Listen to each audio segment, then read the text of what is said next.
عن أبي قتادة رضي الله تعالى عنه قال قال النبي صلى الله عليه وسلم صيام يوم عاشوراء إني أحتسب على الله أن يكفر سنة التي هي قبله হযরত আবু কাতাদা রাদিয়াল্লাহু তাআলা আনহু থেকে বর্ণিত, আল্লাহর নবী বলেন, আশুরার দিনের রোজার ব্যাপারে আমি আল্লাহর কাছে আশা করি তিনি পরবর্তী 1 বছরের গুনাহ ক্ষমা করে দিবেন। আল্লাহর নবী বলেন যে আশুরার দিন 10 তারিখে যে রোজা রাখবে, আল্লাহর নবী বলেছেন 10 তারিখের রোজা রাখলে আল্লাহ তাআলা পরবর্তী 1 বছরের গুনাহ ক্ষমা করে দিবেন। মুহররম ও আশুরার গুরুত্ব ও ফজিলত। মুহররম আল্লাহ তাআলার নির্ধারিত সম্মানিত মাস এবং হিজরি বছরের প্রথম। আসুন আমরা জেনে নেই মুহররম মাসের ফজিলত, গুরুত্ব কতটুকু। আল্লাহ তাআলা সূরা তাওবার 36 নম্বর আয়াতের মধ্যে বলছেন, ইন্না ইদ্দাতা শুহুরি ইনদাল্লাহি 12 শাহরান ফি কিতাবিল্লাহি ইয়াওমা খালাকাস সামাওয়াতি ওয়াল আরদ মিনহা আরবাআতুন হুরুমুন যালিকাদ দাইয়ানুল কাইয়্যুম فلا تظلموا فيهن أنفسكم। আল্লাহ তাআলা সূরা তাওবার 36 নম্বর আয়াতে বলেন, ইন্না ইদ্দাতা শুহুরি ইনদাল্লাহি 12, নিশ্চয় আল্লাহ তাআলার কাছে মাস সমূহের গণনা রয়েছে। আল্লাহ তাআলার বিধান মতে মাস সমূহের গণনা রয়েছে। আল্লাহ তাআলার বিধান মতে নিশ্চয় 12টি মাস রয়েছে। 12টি মাসের হিসাব আল্লাহর কাছে রয়েছে। এই কথাই আল্লাহ বলেছেন, ইন্না ইদ্দাতা শুহুরি ইনদাল্লাহি 12 শাহরান ফি কিতাবিল্লাহ। আল্লাহ বলছেন নিশ্চয় মাস সমূহের গণনা আল্লাহ তাআলার নিকট তার বিধান মতে 12টি মাস। আল্লাহর বিধান মতে 12টি মাস। যেমন আমরা হিসাব করি 12 মাসে 1 বছর, সেরকম আল্লাহর বিধান মতো বছরের মধ্যে যে 12টি মাস রয়েছে, এই 12টি মাসের হিসাব আল্লাহর কাছে রয়েছে। এই কথা কোথায় আছে? আল্লাহ কোরআনে বলছেন ফি কিতাবিল্লাহ। আল্লাহ তাআলা বলছেন আল্লাহর কাছে 12টি মাসের হিসাব অবশ্যই রয়েছে। এই হিসাব আল্লাহ কখন থেকে করেছেন, কখন থেকে হিসাব রেখে দিয়েছেন? ইয়াওমা খালাকাস সামাওয়াতি ওয়াল আরদা মিনহা, আল্লাহ যেদিন আসমান জমিনকে সৃষ্টি করেছেন সেই দিন থেকে আল্লাহ তাআলা মাস সমূহের গণনা করেছেন। সেই দিন থেকে আল্লাহ তাআলার বিধান মতে মাস সমূহের গণনা 12টি। তার মধ্যে 4টি মাস অতি সম্মানিত মর্যাদাপূর্ণ আল্লাহ করেছেন। আরবাআতুন হুরুমুন যালিকা দাইয়ানুল কাইয়্যুম ফালা তুযলামু ফীহিন্না আনফুসাকুম। আরবাআতুন হুরুম, 4টি মাস আল্লাহর কাছে সম্মানিত মাস। এই কথা আল্লাহ তাআলা কোরআনে বলেছেন যে এই সম্মানিত 4টি মাসে তোমরা কি করো, এই দিনগুলোতে তোমরা কি করো, নিজের উপর জুলুম করো না। এই 4টি সম্মানিত মাসে তোমরা নিজেদের উপর জুলুম করো না, তোমরা নিজের নফসের উপর জুলুম করো না, মারামারি কাটাকাটি হাঙ্গাম বিবাদ কাজিয়া ফাসাদ করো না। তোমরা বেশি বেশি 4টি মাসে নেক আমল করো, তওবা করো। আসুন এবার আমরা হাদিস থেকে জেনে নেই কোন 4টি মাস সম্মানিত মর্যাদাপূর্ণ। সহিহ বুখারী শরীফ 672 নম্বর হাদিস। আল্লাহর নবী বলেছেন, আবু বকর রাদিয়াল্লাহু তাআলা আনহু, عن أبو بكر رضي الله تعالى عنه أنه قال قال رسول الله صلى الله عليه وسلم السنة 12 شهرا منها 4 حرم 3 متعالية ذو القعدة وذو الحجة والمحرم ورجب ما ضرب الذي بين جمادى وشعبان। সহিহ বুখারী শরীফ 672 নম্বর হাদিসে আল্লাহর নবী বলেন, 12 মাসে বছর, তার মধ্যে 4টি মাস সম্মানিত, তিনটি মাস ধারাবাহিক, পরপর 3টি মাস ধারাবাহিকভাবে রয়েছে। তার মধ্যে 1 নম্বর হলো জিলকাদ, 2 নম্বরে জিলহজ, 3 নম্বরে মুহররম, আর 4 নম্বরটি হলো রজব। জমাদাল উখরা ও শাবান মাসের মধ্যবর্তী মাস, অর্থাৎ রজব মাসের কথা বলা হয়েছে। তো আমরা হাদিস থেকে জানলাম সম্মানিত 4টি মাস কোনটি? 1 নম্বর জিলকাদ, 2 নম্বরে জিলহজ, 3 নম্বরে মুহররম, 4 নম্বরে রজব। তো এই 4টি মাস অতি সম্মানিত মাস। এতক্ষণ আমরা শুনলাম মুহররম মাসের ফজিলত। এবার আসুন মুহররম মাসের রোজার গুরুত্ব। মুহররম মাসের রোজা, রমজানের পরে মুহররমের রোজার অবস্থান। আল্লাহর নবী হাদিসে বলেছেন যে রমজানের রোজার পরে মর্যাদাপূর্ণ রোজা হলো মুহররম মাসের রোজা। সহিহ মুসলিম শরীফ 1663 নম্বর হাদিসে আল্লাহর নবী বলেছেন, عن أبي هريرة رضي الله تعالى عنه قال قال رسول الله صلى الله عليه وسلم أفضل صيام بعد رمضان شهر الله المحرم أفضل صلاة بعد الفريدة صلاة الليل। সহিহ মুসলিম। আল্লাহর নবী বলেন, রমজানের পরে মর্যাদাপূর্ণ সর্বোত্তম রোজা হলো মুহররম মাসের রোজা, অর্থাৎ আশুরার রোজা, মুহররমের 10 তারিখের রোজা। এমনকি ফরজ নামাজের পরে সর্বোত্তম নামাজ হলো রাতের নফল নামাজ, অর্থাৎ তাহাজ্জুদ নামাজ। 9 অথবা 10, 2 দিন রোজা রাখলে আল্লাহর নবী বলেছেন, সিয়ামু ইয়াউমি আশুরা ইন্নী আহতাসিবু আলাল্লাহ আন ইউকাফফিরা সানাতাল্লাতী ক্বাবলা। মুসলিম শরীফ হাদিস নাম্বার 1976। আশুরার দিনে রোজার ব্যাপারে আমি আল্লাহর কাছে আশা করি তিনি পরবর্তী 1 বছরের গুনাহ ক্ষমা করে দেয়। হযরতে আবু কাতাদা রাদিয়াল্লাহু তাআলা আনহু থেকে বর্ণিত হাদিসটি আল্লাহর নবী বলেছেন, সিয়ামু ইয়াউমি আশুরা ইন্নী আতাসিবু আলাল্লাহ আন ইউকাফফিরা সানাতাল্লাতী ক্বাবলা।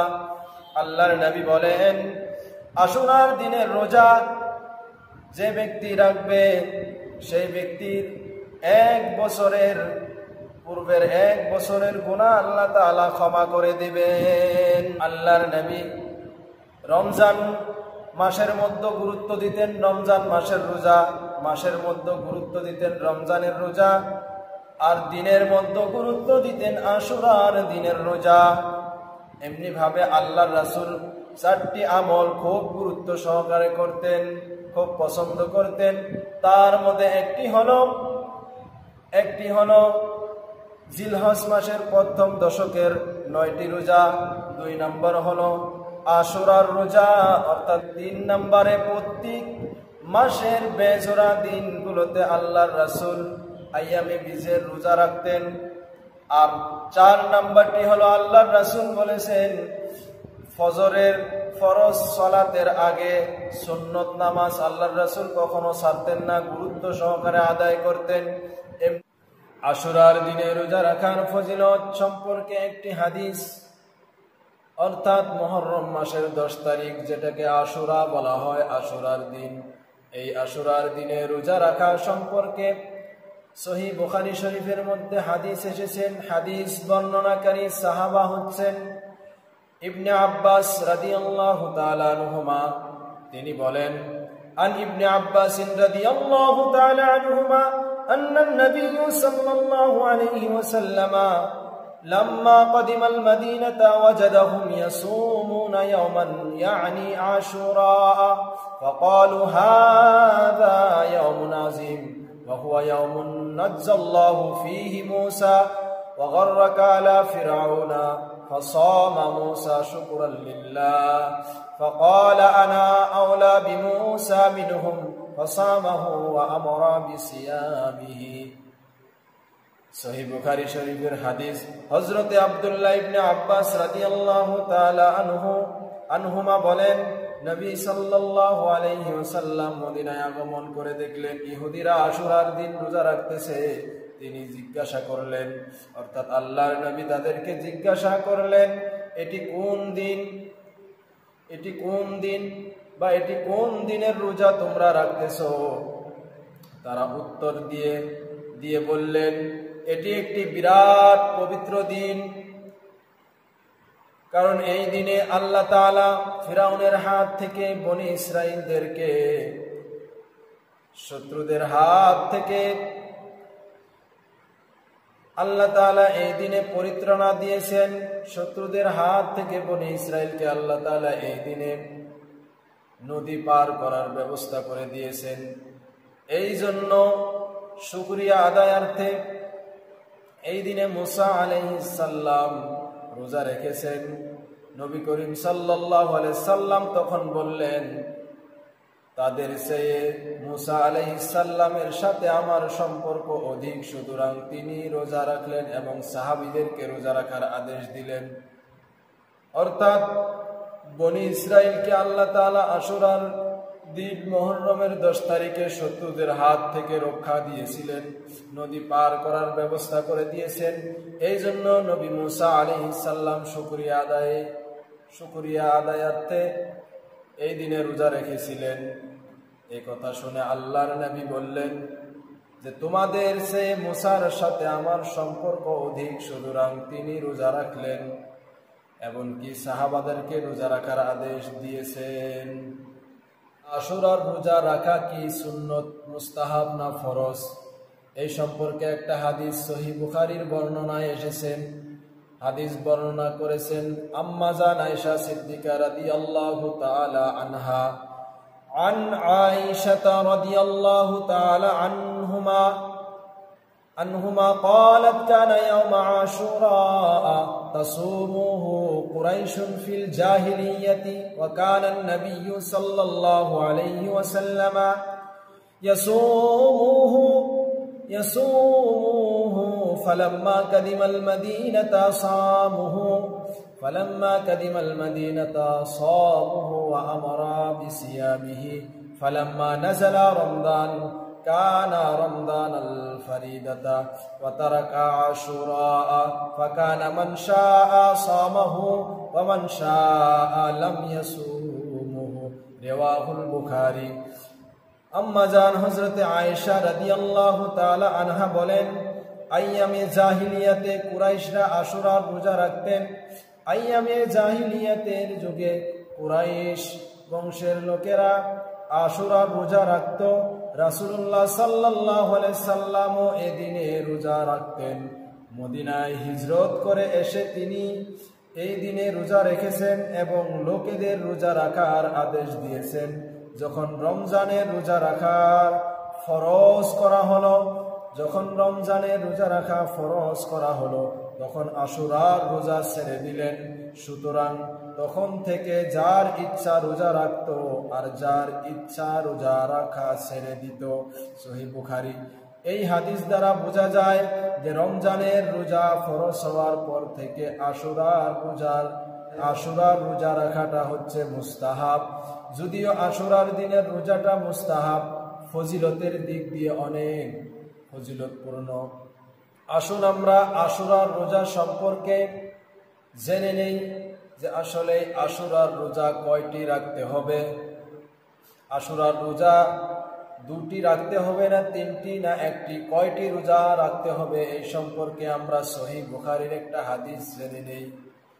সহিহ বুখারীতে একটি হাদিস এসেছেন, হিনা সামা রাসূলুল্লাহ সাল্লাল্লাহু আলাইহি ওয়াসাল্লাম ইয়াওমা আশুরা ওয়া আমারা বিসিয়ামিহি ক্বালু ইয়া রাসূলুল্লাহ ইন্নাহু ইয়াওমা তুআজ্জুমুহুল ইয়াহুদা ওয়ান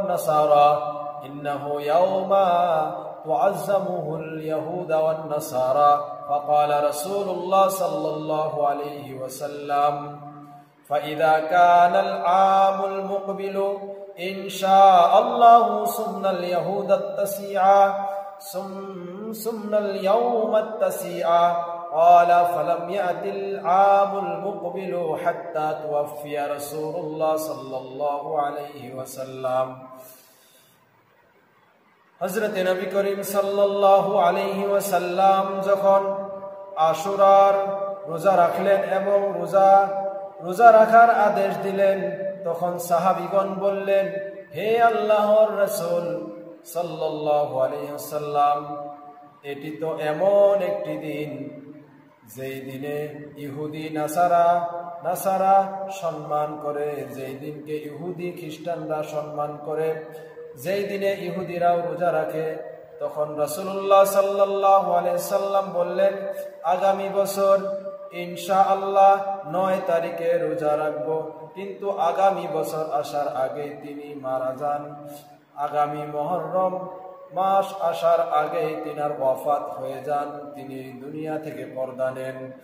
এই হাদিস থেকে বোঝা গেল যে ইহুদিদের বিরোধিতা করতে গিয়ে, ইহুদিদের বিপরীত করতে গিয়ে আল্লাহর রাসূল মুহররম মাসের 9 তারিখের রোজা রাখার কথা বলেছেন। এমনকি তিনিও রোজা রাখার জন্য নিয়ত করেছিলেন, তার আগেই তিনি ইন্তেকাল হয়েছেন। তবে হাদিস থেকে বোঝা যায় যে তিনি 9 এবং 10 তারিখে দুটি রোজা রাখার তাগিদ দিয়েছেন। তাই আমরা 9 ও 10 তারিখে দুটি রোজা রাখবো।